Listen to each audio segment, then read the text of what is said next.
today, and then it moves on to how do you keep track of the inventory of Victoria's Secret, and then ending with the spacesuit design. What I was finding is I was going from being curious and kind of engaged in it. I started getting, I didn't know if it was irritated, but it was envious. And the thing that I was so envious about is that here we were talking about design for users, and you actually knew who the users were. I mean, I heard this little sob story about, oh, you communicate with a rover on Mars. It takes 20 minutes to get the message there.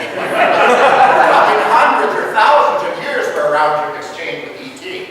So today I'd like to talk a little bit about how you would go about this, in some ways, preposterous task of trying to create a message that would be intelligible to a user who has evolved independently on a distant world that you have to communicate with no opportunity for any correction of communication once they finally get your message. So at the SETI Institute, we use large radio telescope 300 miles north of here, the Allen Telescope Array. We use it to look for faint radio signals. Now, galaxies and stars give off all kinds of radio signals. We're looking for very narrow band signals, signals that stand out from all the naturally occurring static as a sign of a technological civilization. It's a very computing intensive process. And so if we do detect a signal someday, one of the big questions we'll have to decide is, should we send a reply, and if so, what should we say? Now, there's been a history of transmissions going out. I think the most famous is from the world's largest radio telescope in Arecibo, Puerto Rico. This was a message sent out in 1974. And this assumes, when we talk about constraints from a couple talks ago, one of the constraints that we have that actually helps us in communicating with an alien is that we have to assume they have the technology able to send a signal or receive a signal. And so what that might presuppose is that if you can build a radio telescope, you've got to know a little mathematics. I mean, you should at least know that 2 + 2 = 4. So we start with a numbering system from 1 to 10, and then the description of some of the elements most essential to life on Earth, their atomic numbers, and then a description of DNA in terms of those elements. We'll diagram the DNA. There's a diagram of the solar system. This is outdated. Pluto is still better. And here's a picture of the telescope itself. The population of Earth, 4.2 billion at the time. We sent it now, it'll be over 7 billion. But this, I think, is maybe the part that is most readily identifiable to us, but would be the most unintelligible to an extraterrestrial. And yet you'll see something that we see included in almost all the messages. So this is the plaque that was sent on the Pioneer spacecraft in 1972. We see an indication of hydrogen making the transition from one state to another. That gives us an information in time. And it lets us describe where we are. This little spiral-looking thing is actually a map that says, someone detects it, this is where and when we sent it. It's a pulsar map with the solar system at its center. The solar system, now this, one thing you typically want to do is draw everything to scale. I have to know that the size of the spacecraft is not really the same size as Saturn. It is, however, to scale here, so that the spacecraft is a little bit taller than these human beings. And of course, sometimes the messages we send aren't even ones that we had intended to. One of the big responses to this was, why is it that the guy is standing here reading and the woman is standing demurely beside?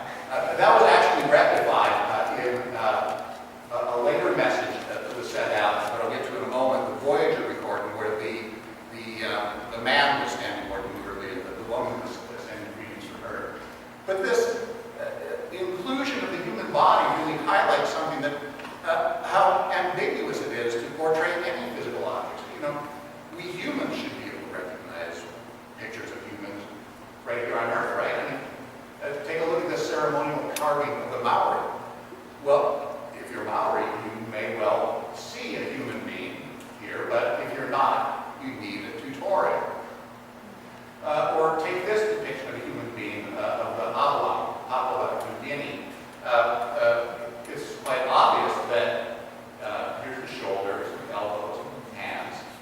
head, sneeze, feet, and these, of course, are eyes, or the stars. Because in Abel mythology, the stars are the eyes of the ancestors looking down. So I think, even if you want to show something as universal among humans as the human body, there are a lot of ways to do it. And so when we want to communicate what things look like here on Earth to another civilization, maybe we better give them some instructions. So on the Voyager spacecraft that I mentioned a moment ago, there were over 100 images from Earth. Some of them included a tutorial on how we represent objects in two-dimensional space. So what you'll see here is that the hunters in the foreground are about 120 centimeters tall. The antelope in the background is 120 centimeters long. Same size objects, but things in the background look smaller on the image than things in the foreground. So it's the idea of giving a primer of how we see things. But of course, as useful as vision has been here on Earth, maybe an extraterrestrial planet is very murky and vision isn't very useful. So how else might we communicate with another civilization?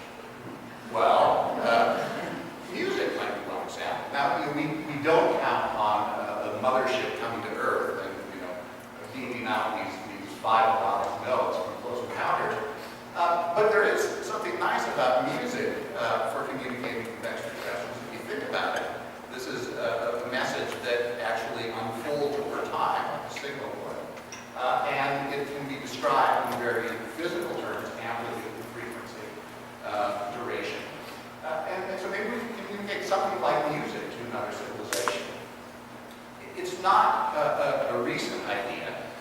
In fact, the novelist Cyrano de Bergerac, you probably just thought he was a character with big nose, he was actually a real guy. He wrote in the genre of imaginary voyages in the 17th century about a trip to the moon. And of course, as everyone in the 17th century knew, if you wanted to get to the moon, what better means of propulsion than strap a basket onto a dozen geese, because that's where the geese go in the winter. They go to the moon. So he went to the moon and he found these lunarians, these moon folk, who communicated through a musical language. It was actually probably a reflection of the European Jesuits having contacted the Chinese recently and encountered a tonal language. But it was described here in terms of a music-like language. And music was actually included on the Voyager recording. One of the great things about this recording, my bet is that this 1977 message would be more readable to an extraterrestrial that encounters it than some of the later ones that have been sent to CDs or DVDs, because the data is encoded in grooves, and they even were kind enough to send a stylus along with it. Nice little, here we see our friend, the transition of hydrogen. So we have a time unit, tells you how to turn it around. I don't think this is 33 to the third RPM. Here's how you put the stylus on the side view from top view. And if you get it right, this is what the first picture looks like. And the recording included a sampling of music from around the world. There's also an attempt to draw a link between the pictures on one side of the recording and the music and the greetings and the other sounds on the other side, so that at the end of the image sequence we see the string quartet and some sheet music, and then you flip it over and you hear the same thing being played. This was a NASA mission, so there's an emphasis on the Western classical tradition, a lot of Beethoven. Johnny B. Good got included. The Beatles were actually offered a slot for Sgt. Pepper's Lonely Hearts Club Band. They turned it down, though, because of copyright reasons. What were they thinking of? But the good news is there was a second chance, so that when NASA celebrated its 50th anniversary, they beamed across the universe. I mean, they beamed it to Polaris, not as target necessarily, but they beamed some Beatles out. Now, the Western classical music we've been talking about relies on a 12-tone scale. And that may actually be a kind of a reasonable scale. An octave is a doubling of the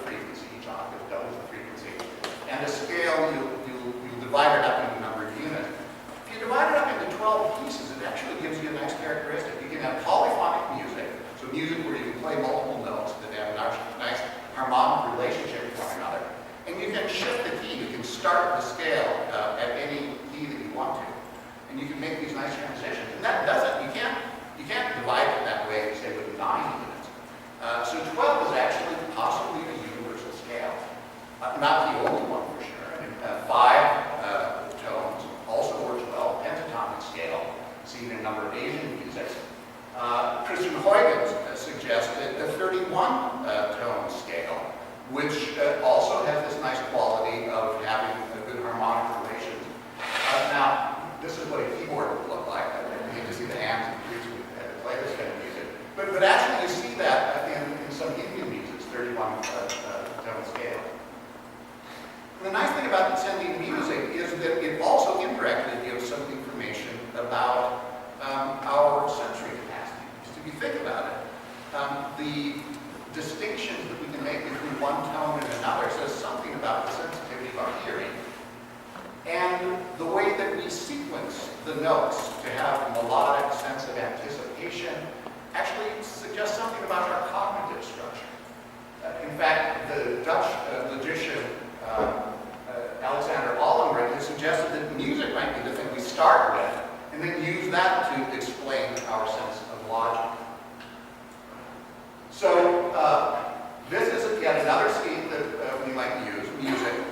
But maybe music also is alien to another world. So what if we go back to this idea of what are some of the constraints? How might we communicate something that starts with something as essential as counting, which you think extraterrestrial mathematics would need to know, but try counting in a little bit different way that would communicate something about our sense of beauty. And so here's a different way of counting, where you actually add two numbers that are together. So start with 1, add 1 to itself, and you get 2.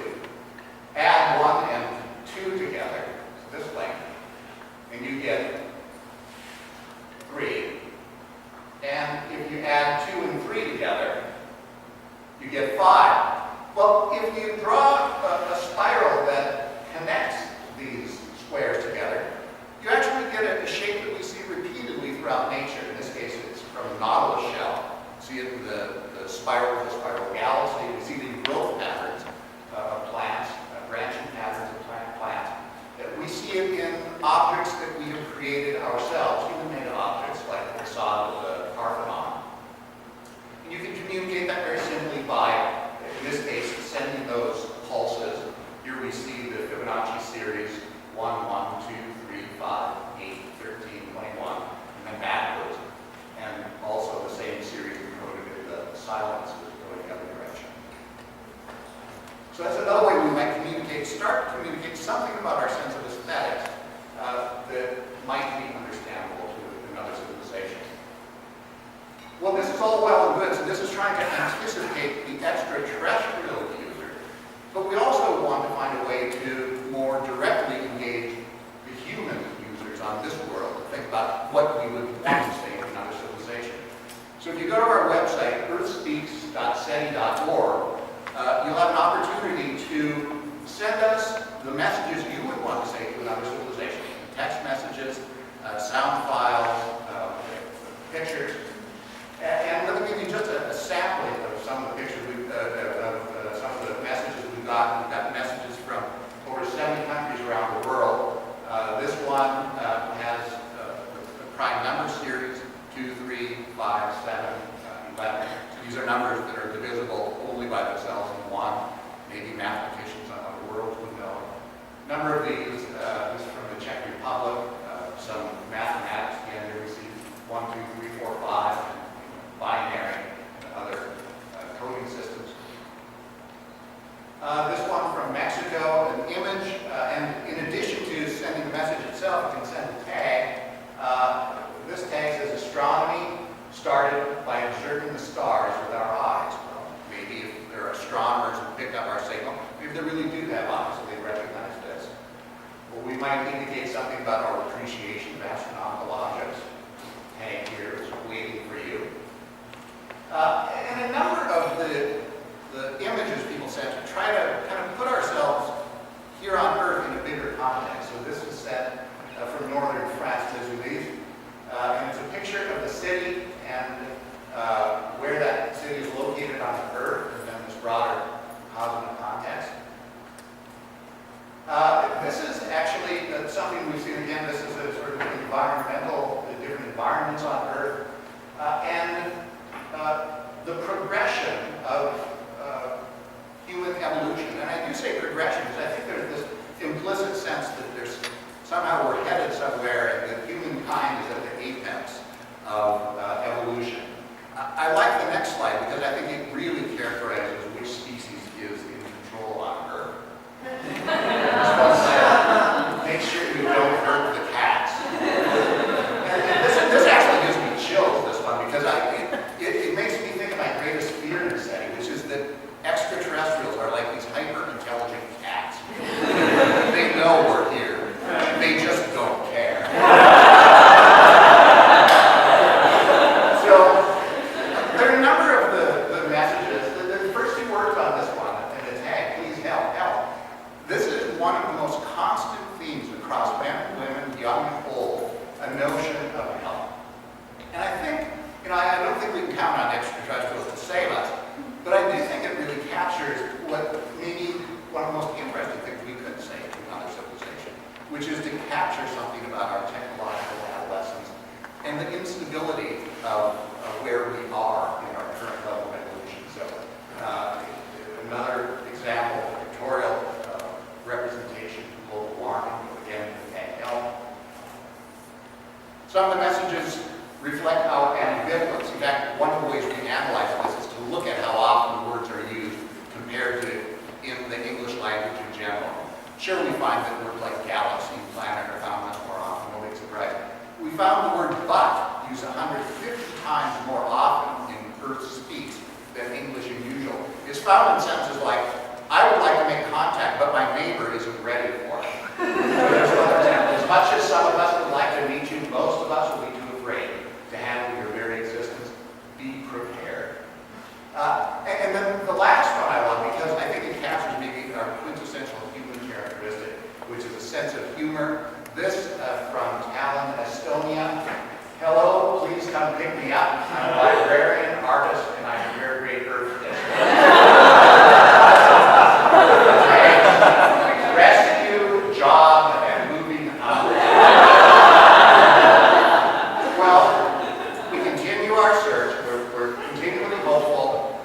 And in the event that as we're listening tonight, we need to be ready to decide what to say. So please do come to our website and help us out and send us the message you would want to tell the extraterrestrial. Thank you very much.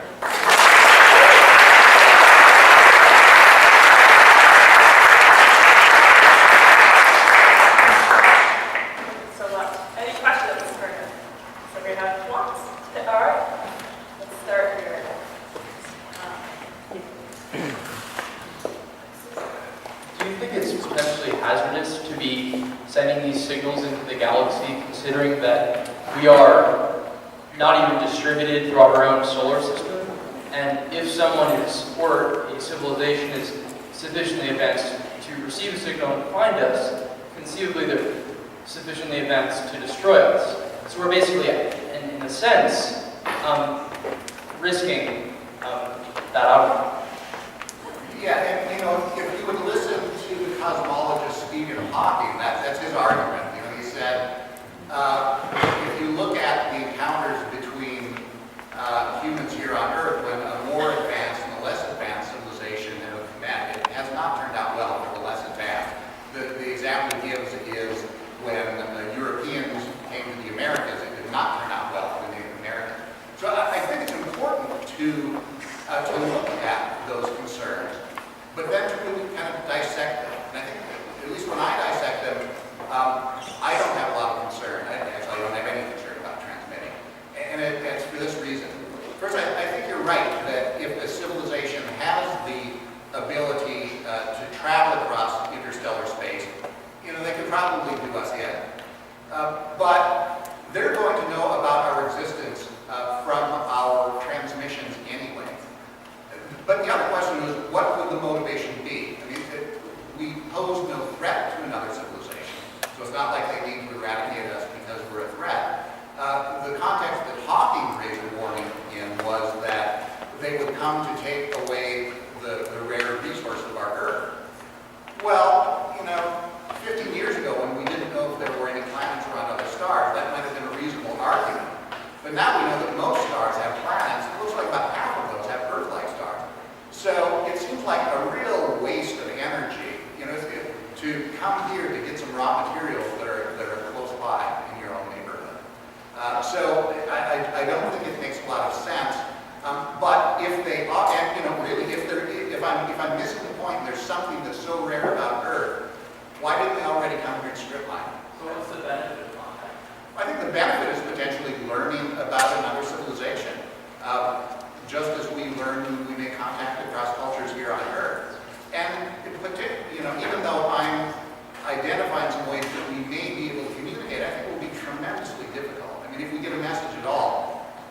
most likely scenarios would take decades or centuries to decode it.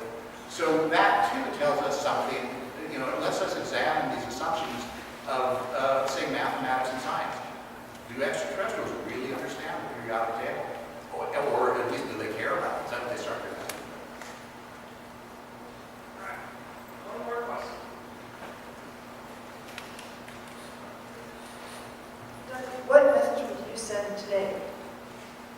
I would send the message that I hinted at earlier, which is a message that talks about our level of social and technological development and the precariousness of our existence. And here's the reason why. You know, I think the natural tendency when you want to meet a stranger is to put your best foot forward and, you know, portray ourselves as wise and strong. I don't think we're going to be impressive in that way. For our search to succeed, another civilization on purely statistical grounds has to be much older than we are. So we've had the ability to communicate at interstellar distances less than 100 years. That's how long we've had radio. If other civilizations last only that long, 100 years, and then they either they annihilate themselves or they lose interest, then it's you know, in the 13+ billion year history of our galaxy, it's like two fireflies, each flipping on for a moment once throughout the night. It's highly improbable it's going to be at exactly the same point. So the only way we succeed is we're searching now, which is we point the Allen telescope right at the star, look at it for a couple of minutes, and then move on to the next star. The only way that succeeds is if they've actually been transmitting thousands or millions of years.